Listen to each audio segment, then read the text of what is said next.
in the face of the growing horror in the Middle East, we are acting to keep alive the possibility of peace and a two-state solution. That means a safe and secure Israel alongside a viable Palestinian state.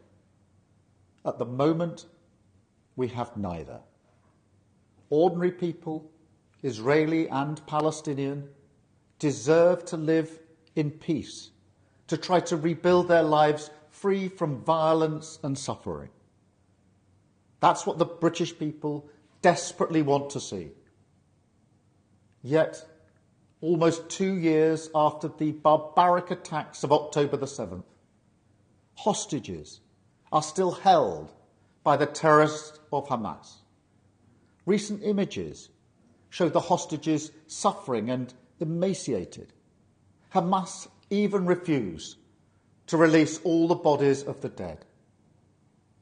I have met British families of the hostages. I see the torture that they endure each and every day, pain that strikes deep in people's hearts across Israel and here in the United Kingdom.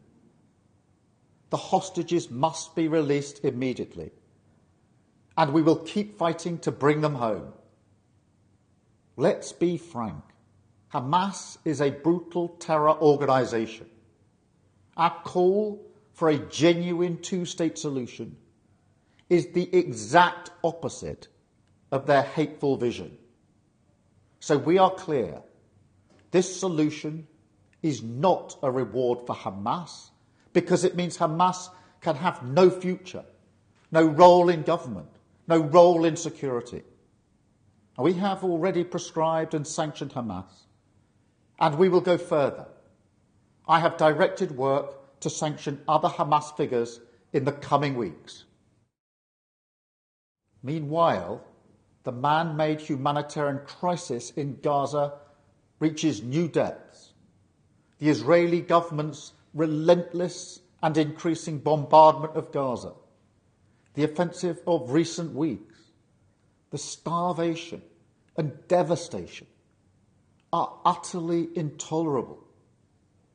Tens of thousands have been killed, including thousands as they tried to collect food and water.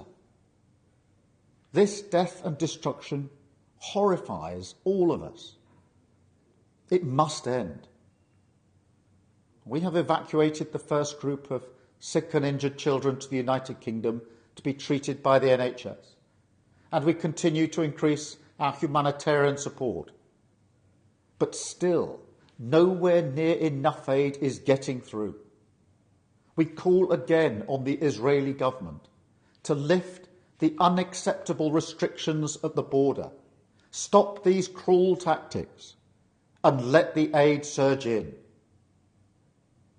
With the actions of Hamas, the Israeli government escalating the conflict, and settlement building being accelerated in the West Bank, the hope of a two-state solution is fading.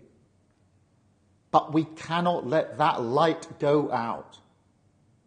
That is why we are building consensus with leaders in the region and beyond around our framework for peace.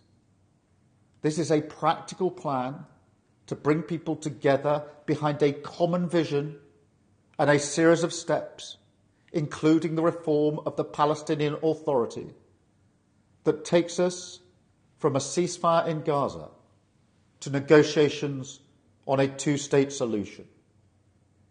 We will keep driving this forward. As part of this effort, I set out in July the terms upon which we would act in line with our manifesto to recognise Palestinian statehood. That moment has now arrived. So today, to revive the hope of peace and a two-state solution, I state clearly, as Prime Minister of this great country, that the United Kingdom formally recognises the State of Palestine.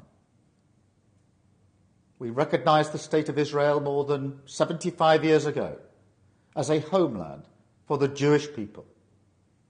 Today, we join over 150 countries who recognise a Palestinian state also. A pledge to the Palestinian and Israeli people that there can be a better future. I know the strength of feeling that this conflict provokes. We have seen it on our streets, in our schools, in conversations we've had with friends and family. It has created division. Some have used it to stoke hatred and fear, but that solves nothing. Not only must we reject hate, we must redouble our efforts to combat hatred in all its forms. We must channel our efforts, united together in hope, behind the peaceful future that we want to see. The release of the hostages, an end to the violence, an end to the suffering, and a shift back towards a two-state solution as the best hope for peace and security for all sides.